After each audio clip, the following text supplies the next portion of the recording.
Assalamualaikum warahmatullahi wabarakatuh. Selamat pagi anak-anak. Nah, sebelum kita memulai pelajaran pada pagi hari ini, alangkah baiknya kalau kita berdoa terlebih dahulu.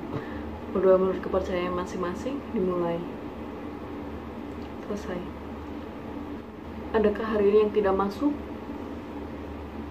Masuk semua ya. Nah, apakah masih ada yang ingat kita kemarin belajar apa? Ya, individu dan kelompok sosial. Ada yang masih ingat nggak?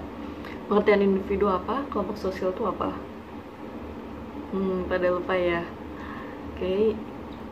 Jadi, individu itu adalah unit terkecil dalam masyarakat, sedangkan kelompok sosial kumpulan manusia yang memiliki kesadaran bersama akan keanggotaan dan saling berinteraksi. Nah, saat ini kita akan melanjutkan pembelajaran dengan materi multidimensi identitas dalam diri subjek, individu, ataupun kelompok. Sebelum masuk ke materi, Ibu ingin memberikan contoh dari multidimensi identitas. Richard adalah seorang mahasiswa di salah satu universitas yang ada di Indonesia.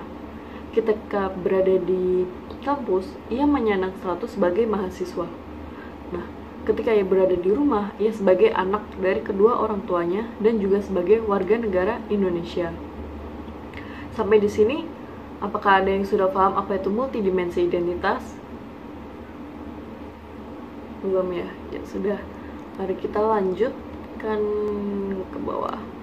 Nah, menurut seorang tokoh Friedrich Barth, konsep identitas itu merupakan suatu keadaan yang tersituasikan oleh kondisi tertentu yang dianggap penting, tidak berhenti ketika orang ditasbihkan sebagai anggota. Jadi, identitas itu terbentuk melalui sosialisasi keluarga, masyarakat, dan lingkungannya. Menurut tokoh lain, McConkie dan Russell, konsep diri ini didefinisikan sebagai multidimensi, rasa hierarki persepsi diri, dan berhubungan dengan identitas, perasaan, pikiran, perilaku, penampilan, dan karakteristik pribadi. Konsep diri ini secara umum adalah istilah yang digunakan untuk merujuk kepada cara kita berpikir. Identitas seseorang dalam kelompok atau masyarakat tidak akan dilihat dari satu sudut pandang saja, tetapi juga akan dilihat dari berbagai sudut pandang, cara, dan ukuran yang beragam. Nah, multidimensi dalam hal ini adalah berbagai sudut pandang, cara, dan ukuran dari identitas seseorang. Identitas seseorang di dalam kelompok atau masyarakat merupakan keadaan, sifat, atau ciri-ciri khusus yang dapat menandai eksistensi atau keberadaan seseorang di dalam masyarakat itu sendiri. Sampai di sini, ada yang ingin bertanya? Oke, kita lanjutkan ya. Multidimensi identitas dalam subjek individu maupun kelompok muncul karena adanya pandangan yang beragam dari anggota-anggota masyarakat terhadap seseorang yang menyandang identitas tertentu. Hal ini disebabkan oleh beberapa faktor. Yang pertama, cara pandang yang berbeda terhadap status dan peranan seseorang dalam kelompok. Hal ini disebabkan oleh perbedaan persepsi antara anggota masyarakat terhadap status atau kedudukan seseorang di masyarakat, di mana juga terdapat kewajiban dan tanggung jawab yang harus dilaksanakan. Nah, status merupakan perwujudan atau pencerminan dari hak dan kewajiban individu dalam tingkah lakunya. Menurut Ralph Linton, ada 3 macam cara untuk memperoleh status, yaitu ascribe status, yaitu merupakan status yang diperoleh sejak lahir seperti jenis kelamin, kasta, golongan, keturunan, suku, usia. Yang kedua, achieve status, merupakan status yang diperoleh melalui usaha yang dilakukan seperti tingkat pendidikan dan pekerjaan. Yang ketiga, assign status, merupakan status yang diberikan kepada seseorang yang dianggap berjasa seperti gelar pahlawan dan siswa teladan. Kedua, ukuran yang selalu berubah tidak sebanding dengan kemampuan seseorang penyandang identitas.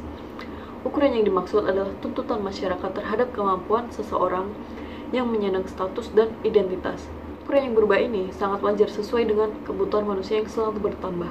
Hal ini dikarenakan tingkat kepuasan seseorang selalu berubah. Yang ketiga, budaya masyarakat yang beragam dalam memandang identitas seseorang. Nah, budaya ini tercermin dalam budaya matrilineal, patrilineal, dan parental. Apa itu matrilineal? Matrilineal yaitu suatu adat masyarakat yang mengatur alur keturunan berasal dari pihak ibu, sedangkan patrilineal adalah suatu adat masyarakat yang mengatur alur keturunan berasal dari pihak ayah. Sementara itu, parental adalah adat masyarakat di mana ayah dan ibu memiliki peran yang penting dalam keluarga. Itulah tadi beberapa materi yang ibu sampaikan mengenai multidimensi identitas dalam diri subjek, individu, maupun kelompok. Adakah yang ingin bertanya mengenai materi hari ini? Tidak ada? Oke, kalau begitu, adakah yang bisa menyampaikan kesimpulan dari pembelajaran pada hari ini? Ya, Mbak Putri, silakan. Ya, betul ya. Jadi, saya tambahkan ya, jadi identitas dilihat dari berbagai sudut pandang, cara, dan ukuran. Identitas seseorang di dalam kelompok merupakan ciri khusus yang menandai eksistensi seseorang. Jadi, bahaya dari perbedaan cara pandang identitas individu ini bisa menimbulkan suatu konflik. Ketika membahas identitas individu maupun kelompok di masyarakat, pasti akan membahas pula tentang status dan peranan yang disandangnya. Ini berarti bahwa setiap individu memiliki beberapa status yang disandang. Ada yang ingin menambahkan lagi? Tidak ada? Jadi, ibu cukupkan sekian ya. Jadi, ibu mohon maaf apabila ada kekurangan maupun kesalahan dalam menyampaikan materi ya. Ibu tutup. Wassalamualaikum warahmatullahi wabarakatuh.